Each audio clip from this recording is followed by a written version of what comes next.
सर्वांक म्हजो प्रणाम. म्हजें नांव प्रिन्सन लोपेस. सेंट सेबेस्टियन फ्रिगर्स मुगवा होन्नावर. सांत म्हळ्यार आमचे भाशेचो मनीस.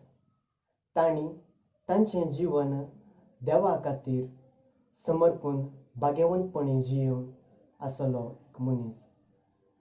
तांचे मदलो एक सांत बस्तेंव. सांत बस्तेंव 205 आनी 6 इस्वेंत फ्रांसाच्या नार्बोन म्हळ्या गांवांत जल्मलो. वृत्तेंत तो एकलो सैनीक जावन वावर करतालो. तो गुपीत तरान आपलो मिसां वावर करन आसलोलो.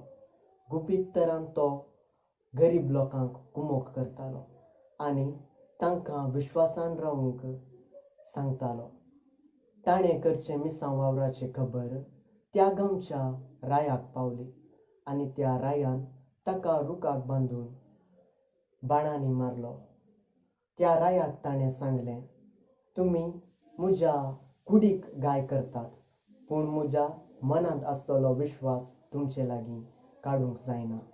इतलें जाल्यारय तो मरण पावूंक ना. ताका एक स्त्रियेन कुमोग करून ताचें घाय गूण केलें, जाल्यारय ताणें ताचें मिसां वावर रावूंक ना. लोकांक तो देवाच्या उतरान प्रेरीत करतालो आनी गरीब लोकांक कुमोग करतालो. अशें करून पवित्र सभे खातीर मार्तीर मरण तो मेलो. सांत बस्तेंव हाचें परब जानेवारीच्या 20 तारखेर आचरण करतात. ह्या संताचें मजत मागून आमचें जिवीत भाग्यवंतपणान जियोंक ह्या संताची कृपा आमी मागून घेवया. देव बरें करूं.